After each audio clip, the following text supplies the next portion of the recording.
अस्सलामुअलैकुम नाजरीन, आप देख रहे हैं पीसी वर्ल्ड न्यूज़। आज की हेडलाइंस के साथ मैं हूं रिता सिंधु। कराची में आटा फी किलो 6 रुपए महंगा कर दिया गया, अवाम परेशान। रेलवे का आईटी सिस्टम खराब, ऑनलाइन टिकट्स की बुकिंग मुतासिर। भारत के साथ बढ़ती हुई कशीदगी, चीन का JF-17 block 3 fighter jet production में इजाफा। दियामिर भाषा डैम के बाद अब हम दरियाओं पर डैम्स बनाने जा रहे हैं, वज़ीर आज़म इमरान नियासी। PIA पर यूरोपीय ममालिक की पाबंदी के बाद तुर्की पाकिस्तान की मदद को आ गया।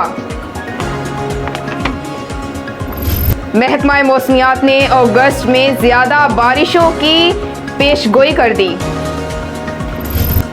कोरोना की बिगड़ती सूरत हाल, इंग्लैंड क्रिकेट टीम का दौरा भारत मुलतवी करने का इम्कान।